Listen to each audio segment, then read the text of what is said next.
Hi, James. How are you? Good. How are you? Can you hear me okay? Yeah, everything's good. Okay. Um, Hi, James.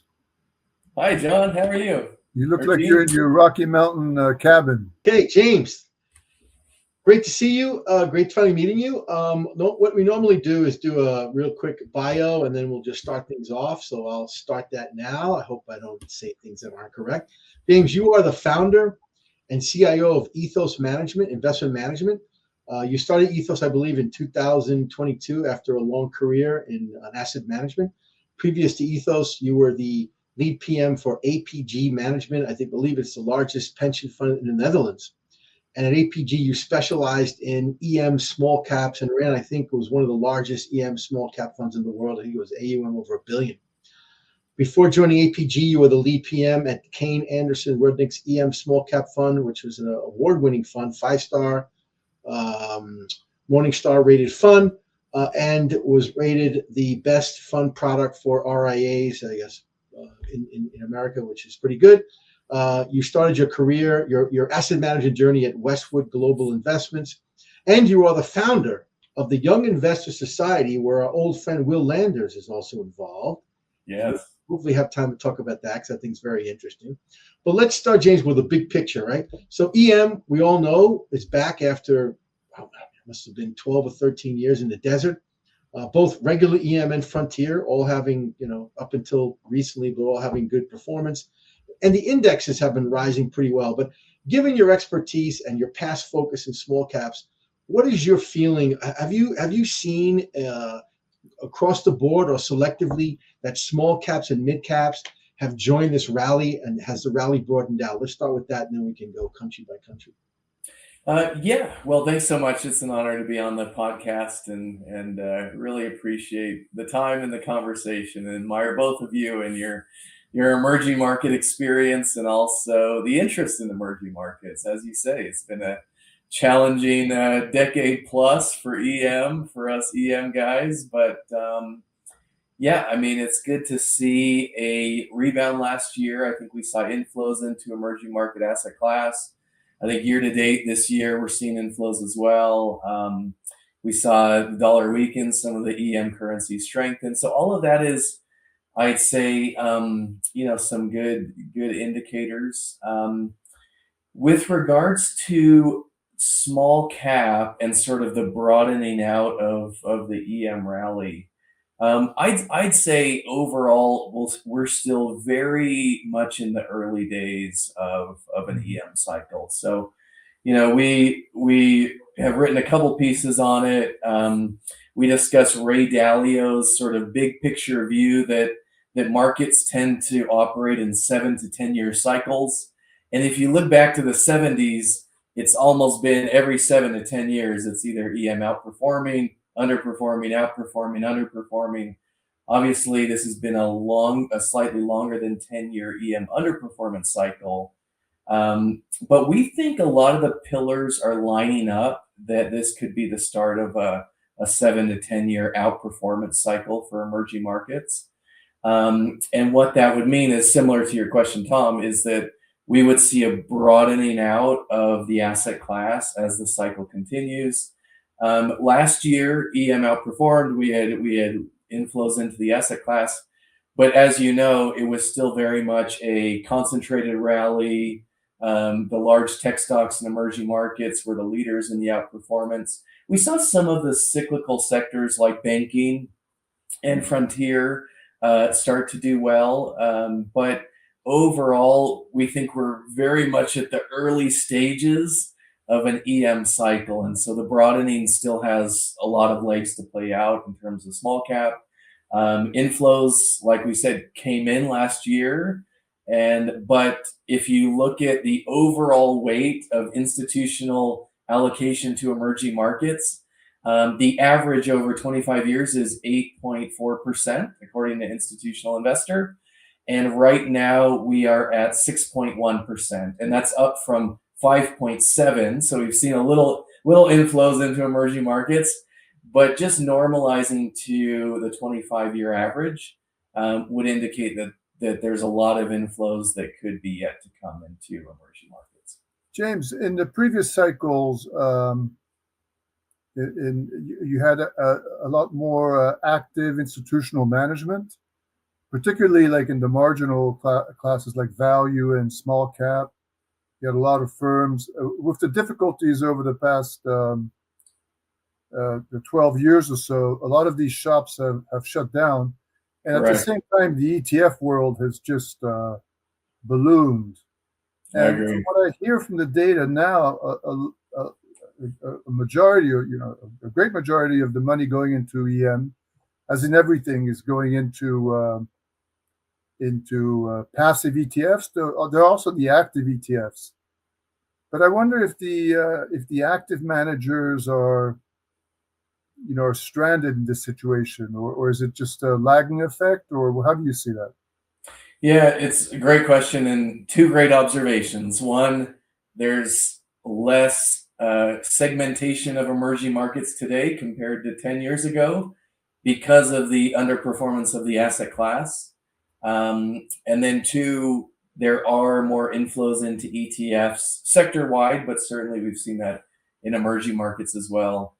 I think for a long term active manager like we are, it is an opportunity. There are fewer active managers looking at the same EM stock, especially on the small mid cap side. So we see some markets today like Philippines or Indonesia or Colombia or even Brazil, which gets so much less eyeballs, especially like a small cap stock in these markets than they would have received 10 years ago, that there's tremendous inefficiencies. And for a long-term investor, I think that's the opportunity, and that leads to outperformance, and that leads to active managers, having the day again in the asset class.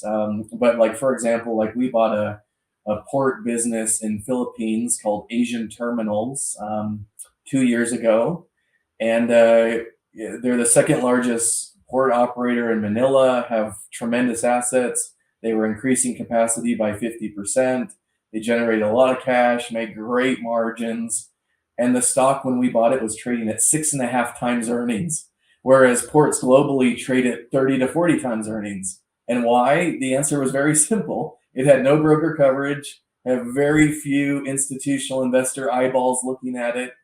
And as a result, you're able to find these great businesses. Unfortunately, that business just got privatized this year. Oh, It's doubled since we owned it, but we still saw a lot of opportunities left. But those are the opportunities in emerging markets today, especially in the small mid cap space, where there's just fewer investors looking at it. And so I think that's part of, we're early in the cycle. As the cycle broadens, then more investors start to look at these businesses in Southeast Asia or Latin America, or even Hong Kong, and realize that there's a lot of cheap businesses that are good, solid businesses. most of the Wall Street houses don't cover the small and mid caps anymore in emerging markets, right? No, no. I mean, they've cut back on everything, but particularly in. Are you still seeing like local brokers, like in Brazil? Do the local brokers do a good coverage of small and mid cap? In India, are you getting? Is there good brokerage coverage, or are you completely on your own, like in analyzing these companies? I'd say I would estimate broker coverage in small mid cap has probably declined by 50% over the past 5 years in terms of number of stocks that they cover and number of brokers that are active. So yeah, I mean that's another piece of the pillar, which is the broker community is just writing fewer reports on small mid cap and on emerging markets in general, because of where we are in the cycle. In terms of India has a very active broker community. In general, there's good coverage of small mid cap stocks. India is a bit of an anomaly in emerging markets that has really good 10, 15, 20-year returns as a market. So, and it has a rising local investor base driven by the SIP program, which is their 401k program. But that has allowed India volumes and broker coverage to remain healthy. Brazil has certainly declined. I mean, there's local brokers there. Southeast Asia has declined dramatically. China coverage has declined dramatically since the sell-off in the past 4 years, and a lot of multinational brokers just dedicating less resources to China. Taiwan, Korea has declined significantly. So some of these businesses have no broker coverage, and they're nice $1 to $2 billion businesses growing steadily. And but again, as an active investor, I think that's a long-term opportunity for us. I find myself using AI like a couple times a day, and I'm doing local research and it's surprisingly, I mean, I don't know if it's making up all this information, but it gives you tons of information on, some small Brazilian company. Are you using that a lot? And if you are you finding it useful? Yeah. So we do, I think I'd say two things that have changed maybe for me personally over the past 5 years. One is AI, and two, we have an associate program at Ethos Investment Management where we're hiring local graduates within emerging markets and giving them their first time buy side job and training them to do local research for us. AI is getting better and better every month, I would say, and the quality of doing an initial analysis of a business is increased significantly, and just in terms of market data, and if you're researching a bank, you can get car sales in the country, and you can get loan demand in the country, and you can get a lot of that data very quickly. Do you trust the data that you get from AI? It's getting better and better.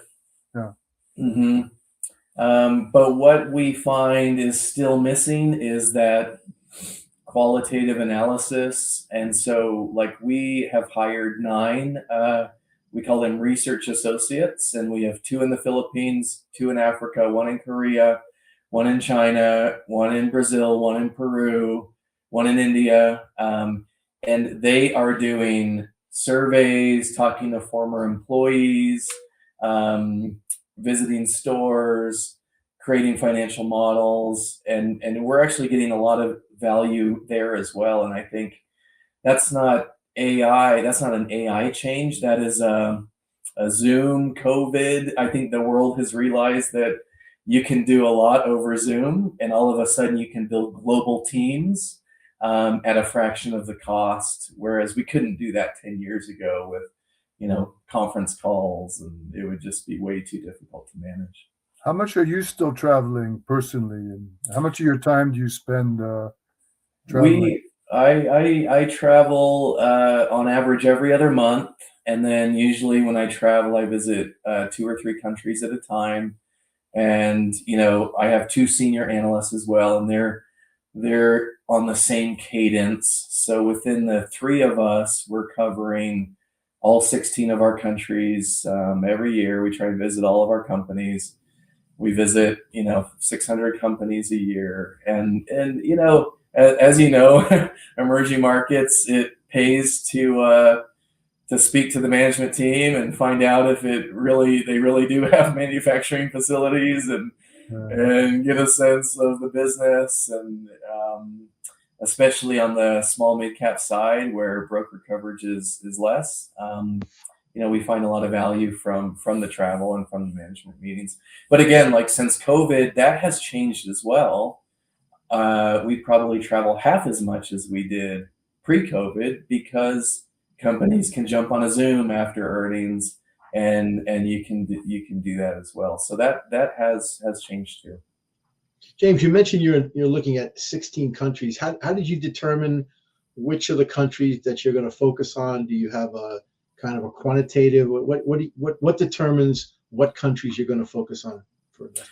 Yeah, so we're bottom up stock pickers. We're long term investors. In our portfolio, we have on average 40 holdings.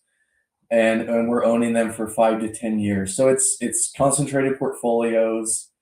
We're quality growth investors, so we want quality businesses that have moats, that can generate good long-term returns, primarily generated through the earnings growth and the cash flow growth of the business, right? So for us, being generalists across all these countries, and owning businesses for the long run, we're looking for countries that provide, institutional frameworks, and within that sector, a framework where we have reasonable degree that we're not going to get in regulatory trouble or political trouble or severely impacted by macro, which, we wouldn't necessarily say that we're experts on macro.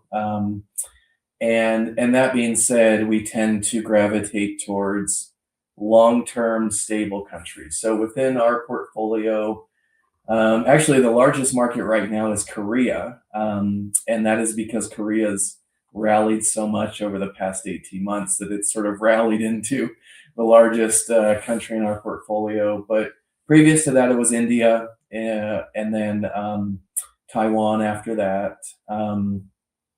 We're underweight China. We're overweight Southeast Asia for the long run. And yeah, we have good position in Brazil as well. Every year, and we can talk about this as well, every year we run sort of top-down analytics of our countries. Gene, you do this as well, and I admire your work too. But basically, we look at earnings growth, ROEs, the earnings revisions by market, and then we look at the PEG ratio, the PE ratio over the earnings growth of the market. We look at normalized margins of that market, and all of that indicates to us not necessarily what company to buy, but more what pond we should be fishing in and where we should be directing our travel. Right now, what markets look attractive on a valuation to growth basis. Korea still looks attractive to us. South Africa actually looks attractive to us.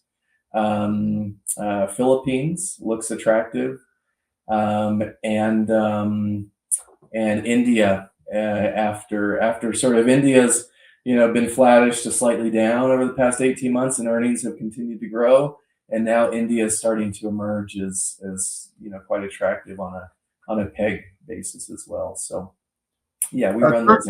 Turkey doesn't stand out, or is it too unstable for you? Let's see. Good question. We have exposure to Turkey. Actually, we're slightly overweight. We have currently we only have one holding in Turkey actually, but because we run concentrated portfolios, that's 3% of our portfolio. So we're overweight. Let's see. So right now, Turkey is expecting over the next 3 years a 15% earnings growth, and they're at a PE ratio of 8.8. It's below a 1 times PEG, 0.75 times PEG. But Turkey, you have to adjust for inflation, right? So a 15% earnings CAGR in real terms is probably like a 5 to 6% CAGR. And so, it looks sort of fair to us, slightly above 1 on a real PEG basis when you adjust for inflation.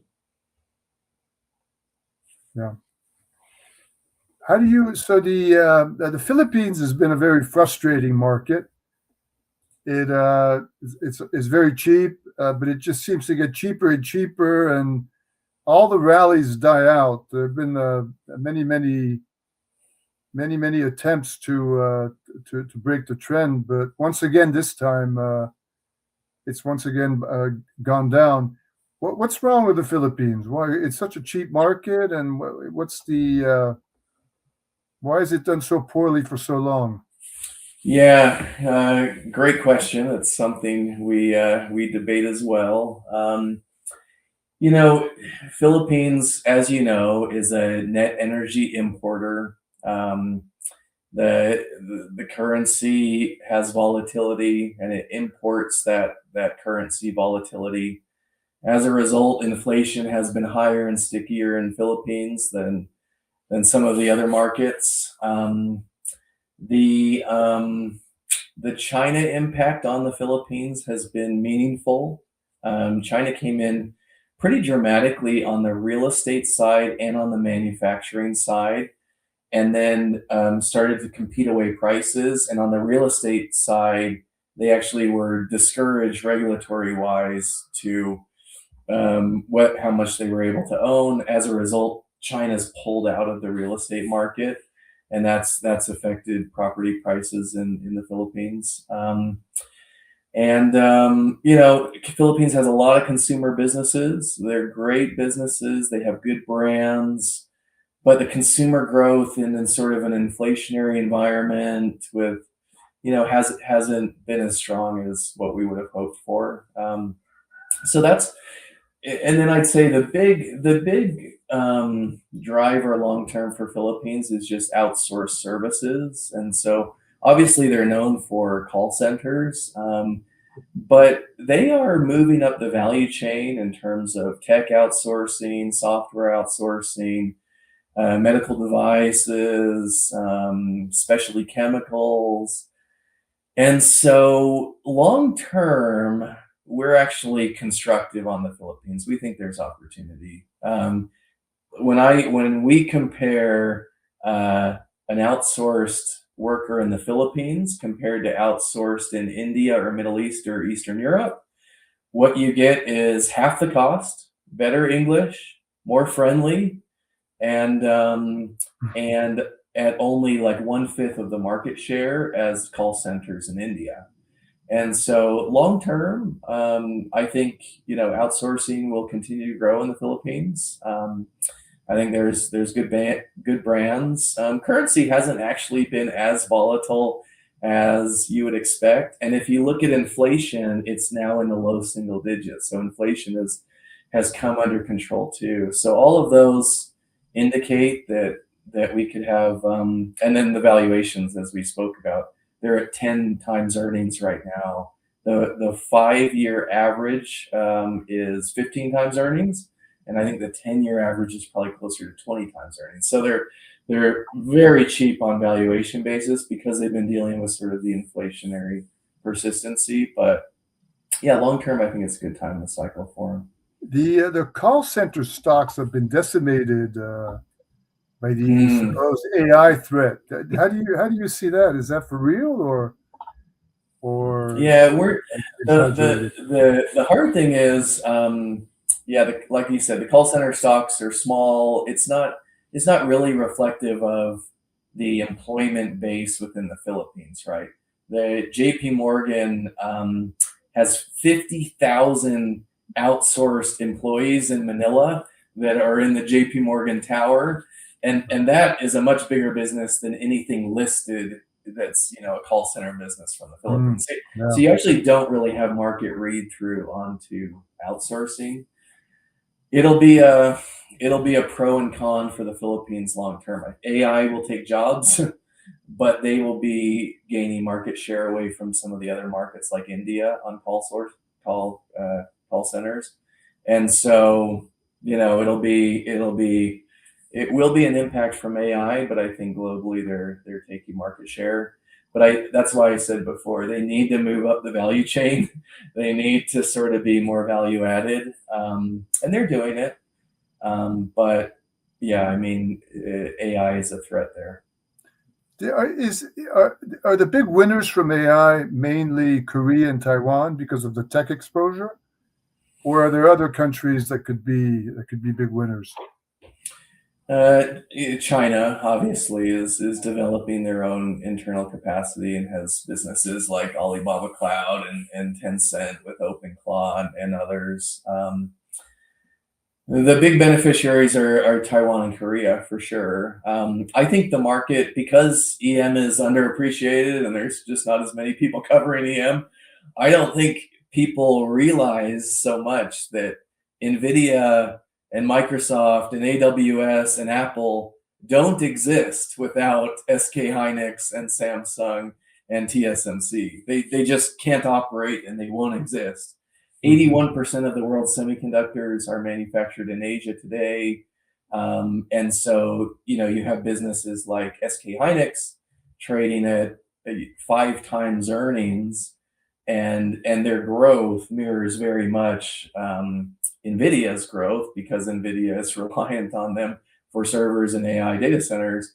And whereas, NVIDIA's, 22 times earnings today. And so I think there's, and TSMC as well, I think significantly undervalued and underappreciated for how dependent the global tech supply chain is reliant on TSMC. So I think in Korea, Taiwan, most people don't realize how important emerging markets is, and how leading they are in terms of global semiconductor and intellectual property within the AI value chain. What is your view on China for small and mid caps? China's been tough for small mid caps over the past 4 years. China is actually a market that is large, right? So if you just look at the economy of China, $23 trillion economy, second largest in the world. It's a large economy, and so we like to look for market leaders with moats, and the reality is, if you're a market leader and a moat in a $23 trillion economy, you're probably not a small cap stock.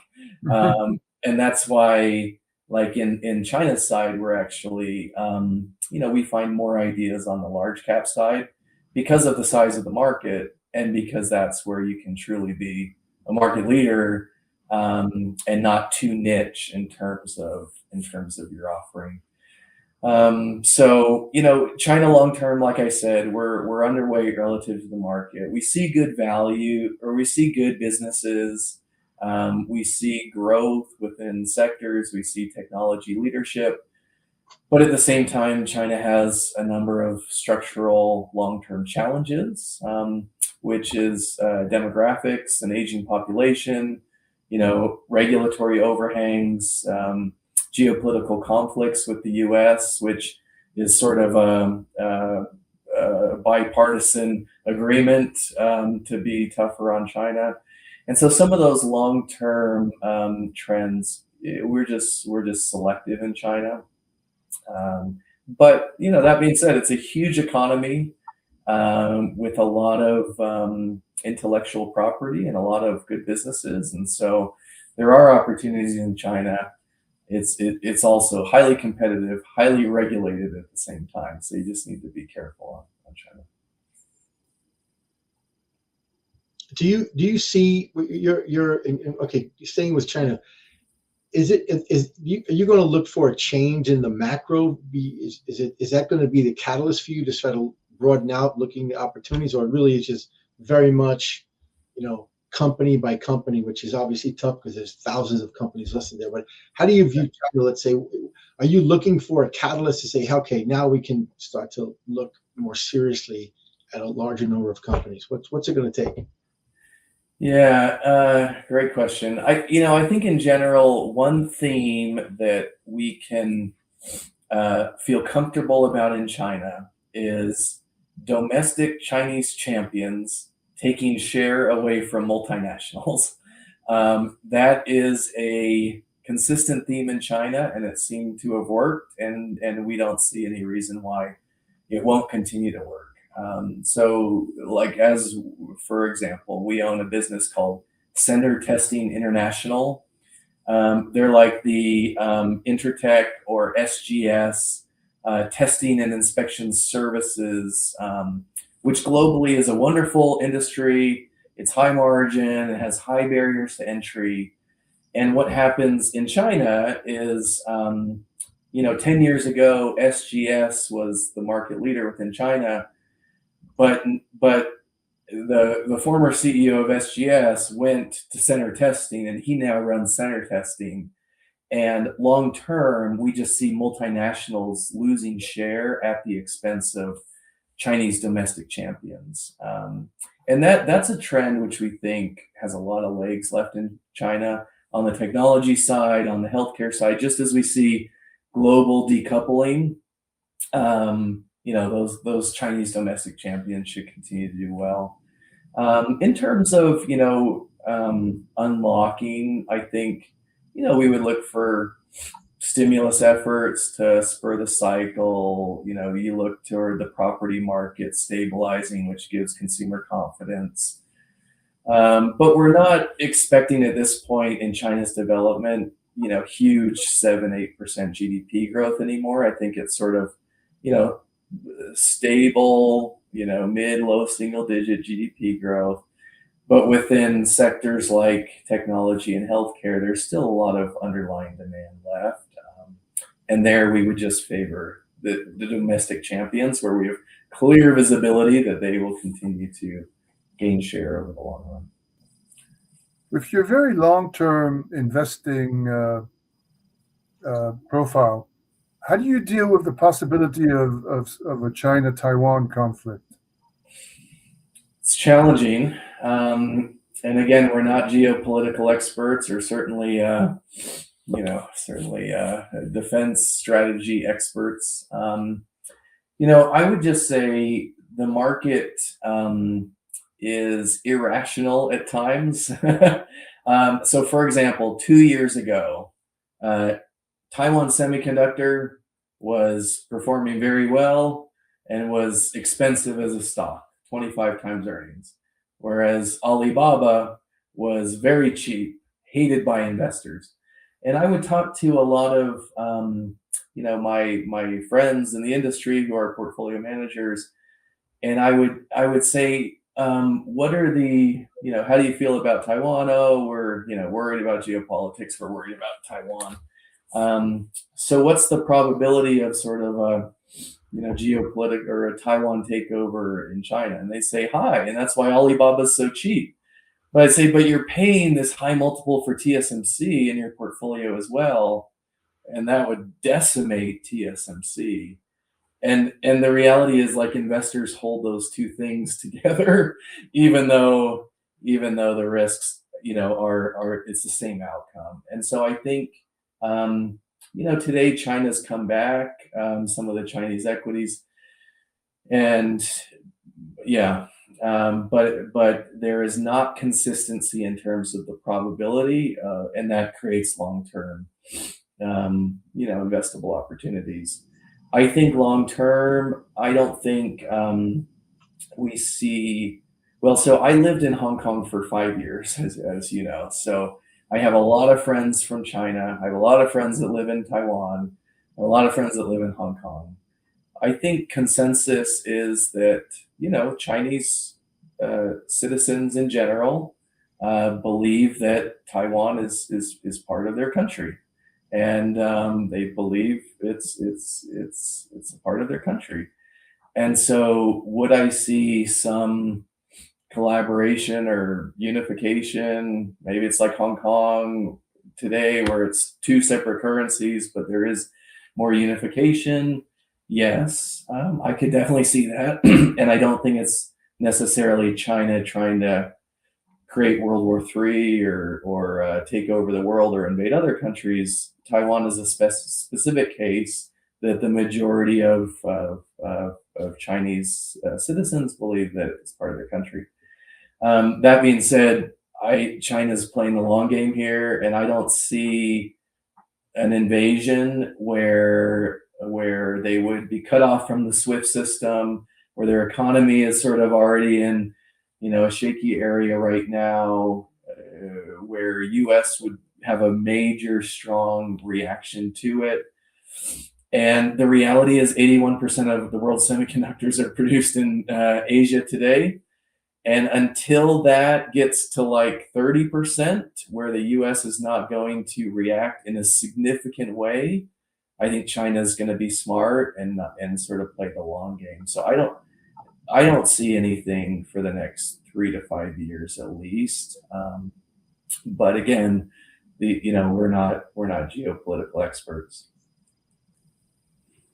Yeah, how big a problem is Chinese dumping in across Southeast Asia, in Philippines, Thailand, Indonesia? It's a problem. It's become more of a problem over the past 2 years. We were just talking to a port in Vietnam, and they are feeling lower Chinese container prices. Chinese are buying assets. In Philippines, a lot of like home improvement retailers in Philippines and Indonesia, for example, are now buying directly from Chinese suppliers in China, because dumping is just becoming more commonplace and more of a share of the volume. And the reason is that China domestic growth is weaker than it has been in the past, and so there's excess capacity, and you are seeing that. I'd say within our investment universe, we're just aware of it. So that's a threat, and you may be less inclined to invest in a business that would be exposed to Chinese dumping. Long term for a country, it's not necessarily a bad thing. It reduces input costs, it reduces raw materials costs. And so, considering that inflation is the key risk in a lot of these markets in Southeast Asia or India or Africa, having lower cost imports is not necessarily a bad thing, but it can be very negative for certain businesses. Do you think India is on the right path towards, like, building a different model that China pursued, but something that can be successful in terms of remaining competitive in industrial production and broadening the value added change in its economy? I do. I think one, the world is in an environment where, like in the past, South Korea could just replicate China's playbook, right? And low cost manufacture their way to growth and move up the value chain. I think in today's world of AI and value added and services, it becomes much more difficult for countries to just follow the playbook, industrialize like China and Korea did in the past. And so, what does that mean? You need to be value added, you need to have expertise in certain domains, and you need to, be a good global player in terms of politics and infrastructure, and be attract foreign direct investment and all those things, right? So India, I actually see as being able to still achieve liftoff in the world where we are, because they have pharmaceutical expertise and API. They have technology expertise with IT services. They have uh, their they have a Made in India program, which is giving incentives for capital investment and manufacturing.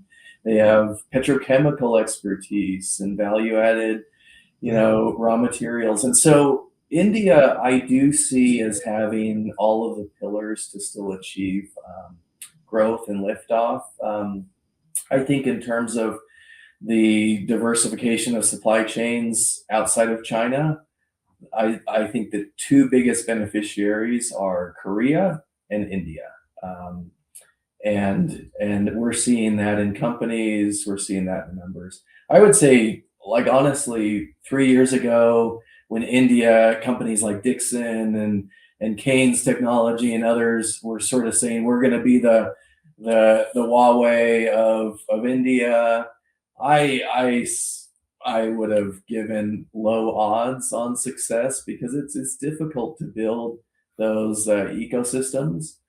But today, when you meet them, it's actually very impressive. They are building the ecosystem, the infrastructure, they're winning orders. And so, yeah, I mean, they're rising. You see it in India's numbers, exports as a percentage of global exports. They're rising and taking share. So I think they do have the pillars to execute there and achieve liftoff.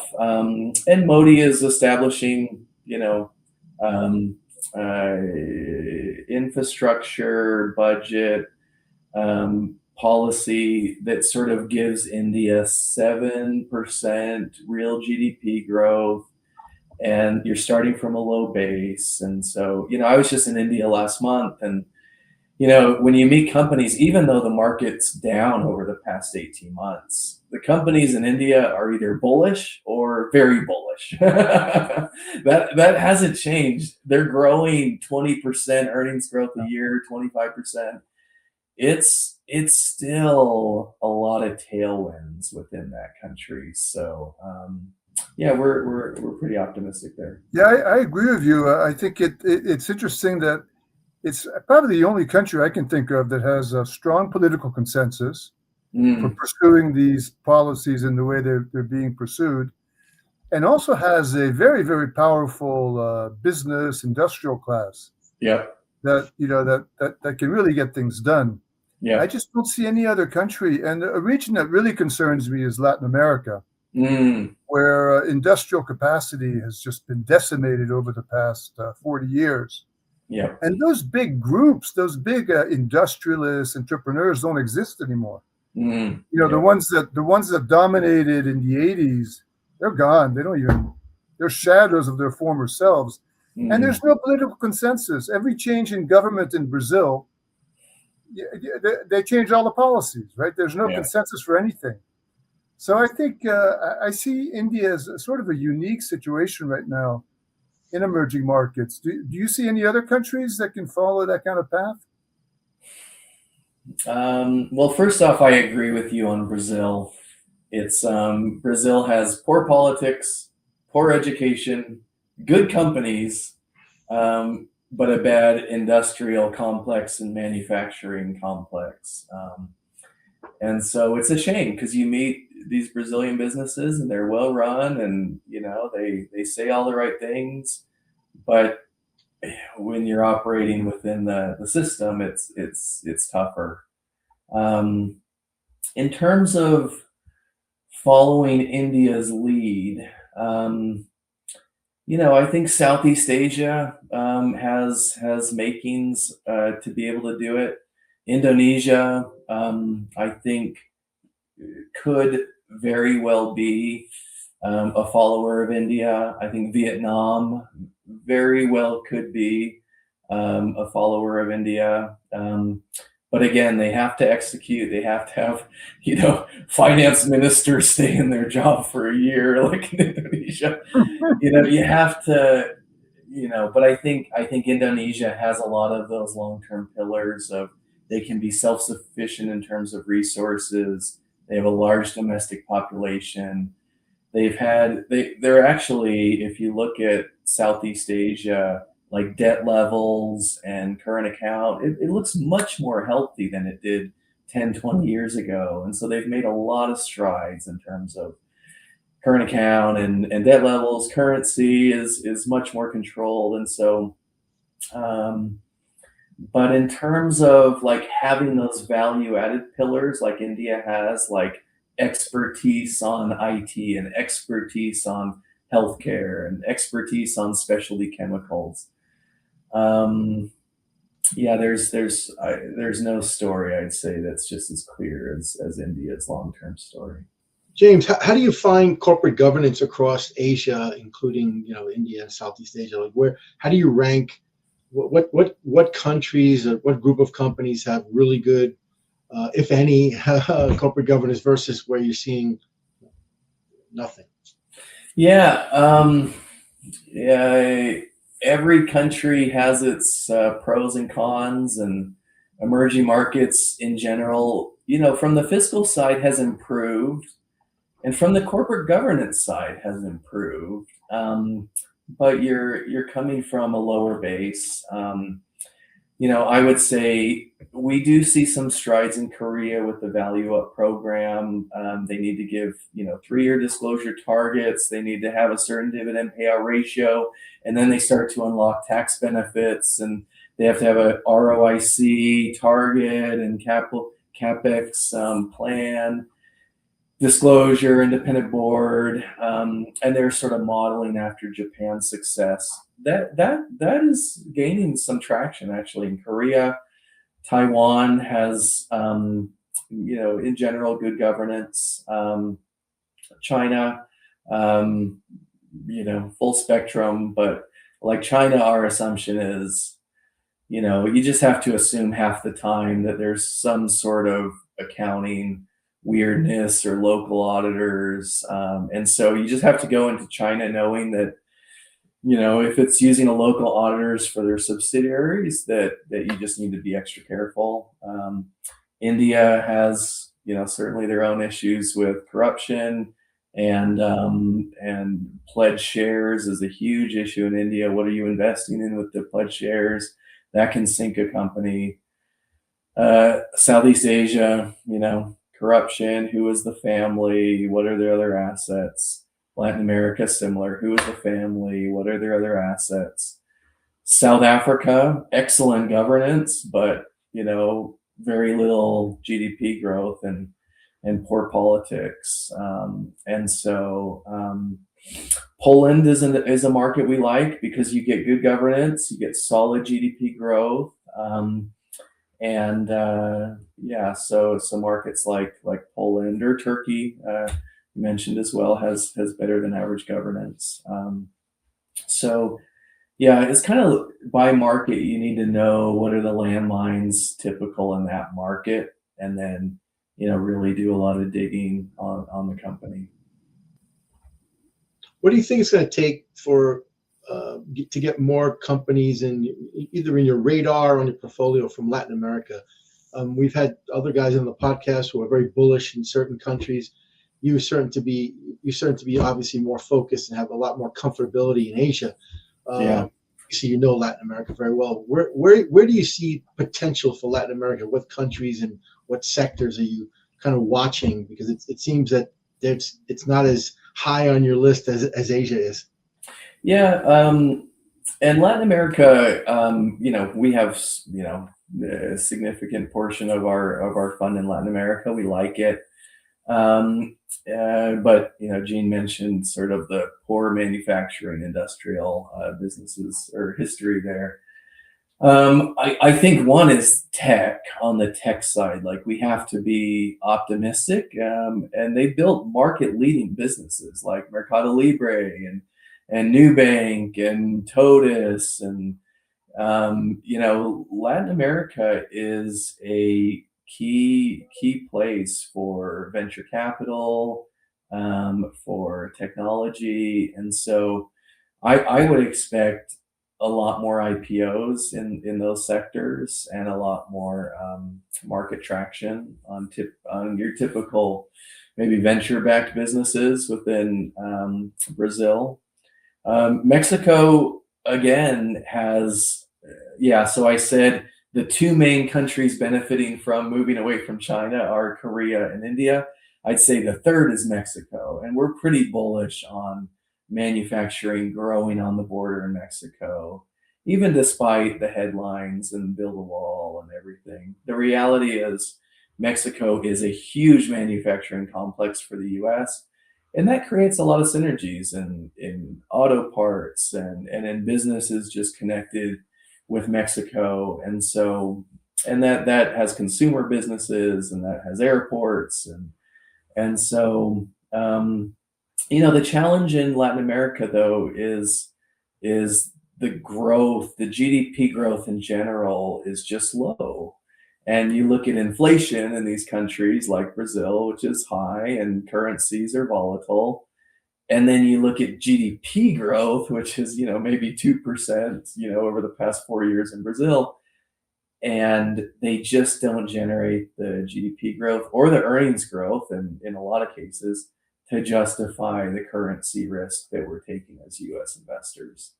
And so that is, a weakness of Latin America in general. Are you, do you think Argentina is investable, or is it still way too volatile to dedicate money there? We went to Argentina last year. We're doing more work in Argentina. It ran up a lot, obviously. So now it's partly valuation and the market. But I'd say overall, yes, it's investable at this point. businesses like Mercado Libre, you're owning a third of the business is Argentina, and so yeah, I mean that we have our exposure through businesses that are Latin American businesses rather than pure Argentina right now. But in general, we think it's investable. We think ELA is doing good long term things for the stability of the country, and yeah, we think it's investable. Do you like Chile with the new right wing government there and the reforms that they're promising? We're looking at it. We like it.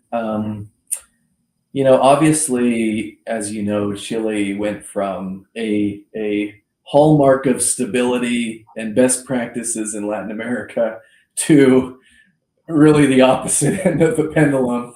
And I think it was a surprise for a lot of us that have been doing EM for a long time. And so I think we're interested. We're doing work.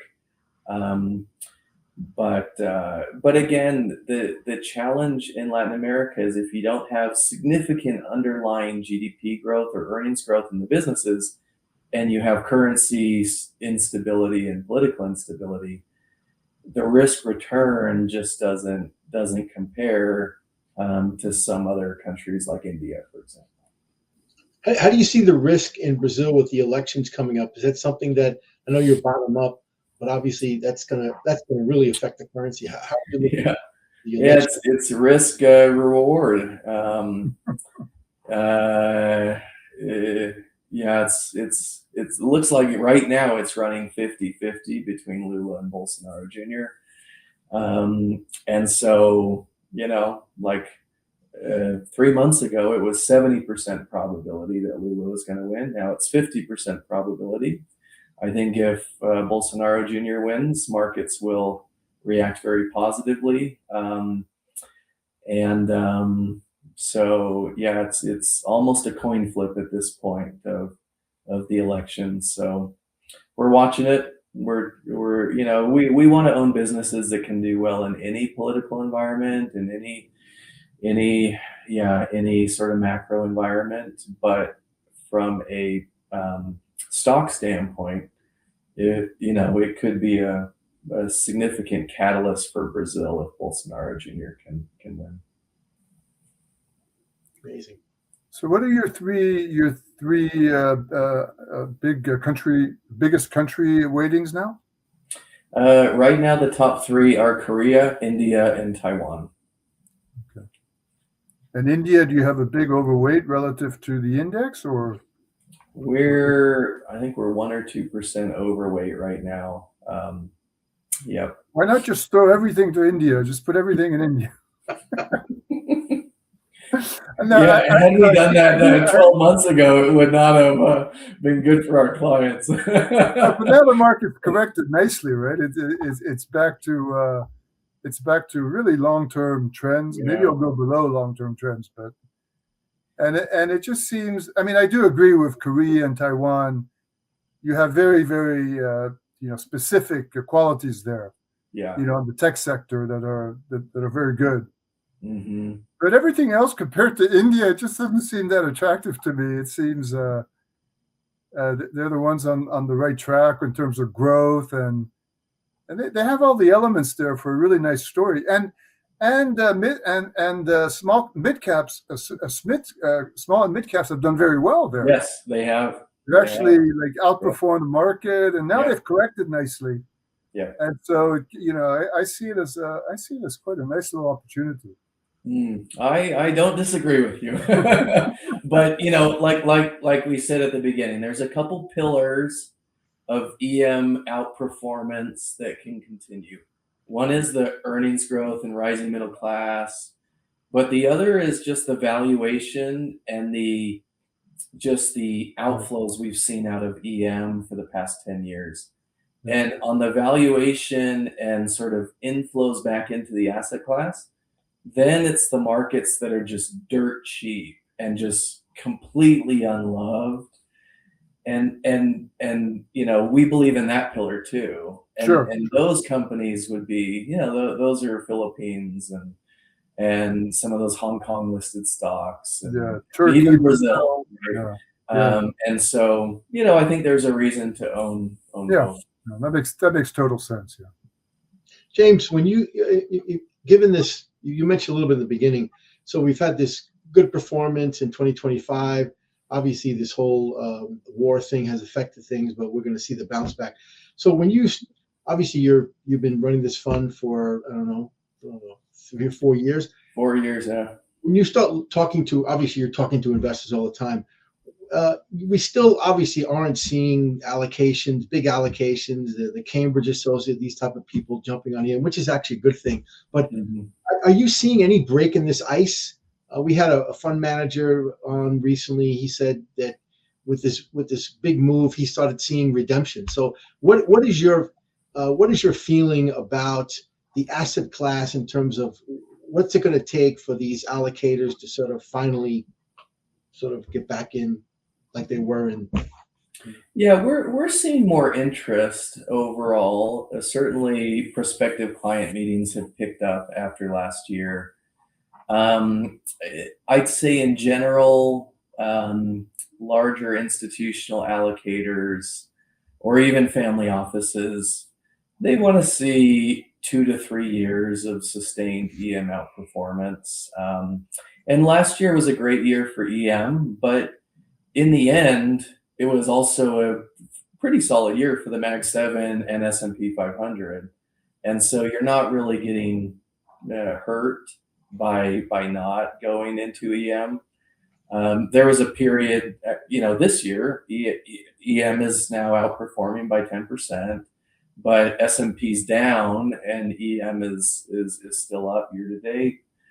I think if we have another year or two of EM outperformance, especially when some of the Mag 7 start to roll over, then that could sort of accelerate the push into EM. But we haven't seen, like you said, a lot of the big money move into actively managed EM funds yet. Yeah, I was at a big U.S. manager, AllianceBernstein, from 2002 to 2012. So the entire big emerging market. Those were good years. The interest of the non-EM investors in EM peaked exactly at the top. Yeah. You ran into, everybody wanted, America Movil, they all wanted it. I mean, so it's unfortunate. That's how it always works, right? The big money will come in. Yeah. In the last couple of years of a boom, not in the first 5, 6, 7 years. Yeah, I agree. Before we end, let's talk a little bit about Young Investor Society. I know that's yours. You started. What was your reason for starting it, and how do you see things kind of evolving? Yeah, Young Investor Society is now the largest high school finance and investing organization in the world. We're active in 3,500 high schools in 80 countries around the world. Basically, I sort of founded it on a whim 11 years ago because I was speaking at high schools, and the traditional method, how we learn about investing at high school age level, is through the stock market game, and I was volunteering, and the stock market game is, can you generate huge returns in a 3-month period in a simulated portfolio? Sure. And 1 million high school kids a year, that's how they learn what the stock market is basically taking as much risk as you can in a 3-month period. And every time I'd have to be like, whoa, guys, this is all the wrong lessons, right? Like, investing is, one, invest in an ETF and generate wealth over time. And two, what company do you want to be the owner of in 5 and 10 years, and why? What makes that a good business? Anyways, so started it, and we came up with lesson plans. We really modeled it after the CFA Institute. So they do a college level stock research challenge. So we do a stock pitch competition at the high school age level. We teach good long-term principles. CFA has been a great partner as it's grown. Kaya organization as well has been a great partner, and now we have partners like Bloomberg and Goldman Sachs and great partners. But it has grown beyond what I probably even imagined. I think, and now it's teenagers that want to learn about investing can go sign up for free. It's all for free. YIS.org, do the lessons, go through the practices, and then we have a big event in New York at the end of May where the teams gather to do workshops and cases and the global stock pitch competition. So yeah, anyone that's listening to this podcast that would like to be a judge or meet some of high school kids in the area and get involved, we would love to have you get involved with Young Investors Society. Surprised Robinhood hasn't. You should reach out to Robinhood, right? Well, actually, we just partnered this year with a company called Webull, which is a Robinhood equivalent. Robinhood does not offer custodial accounts for kids under 18.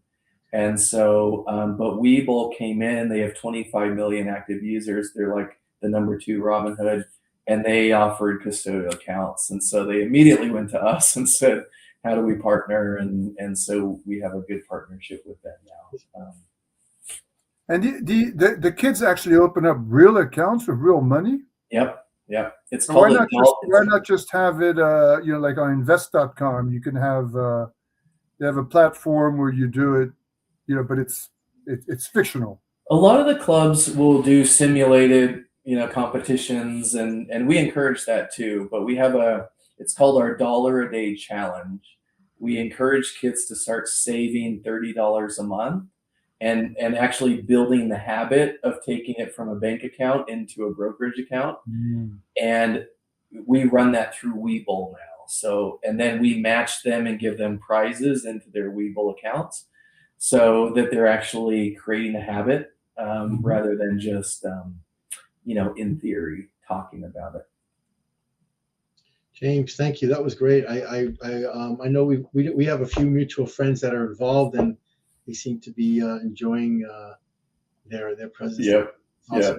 Yep. James, thanks again. It's been great talking with you, and both. We're all going to ride this EM wave. Okay. Well, and I'm happy to speak again. Really enjoy all that you're doing. So thank you so much.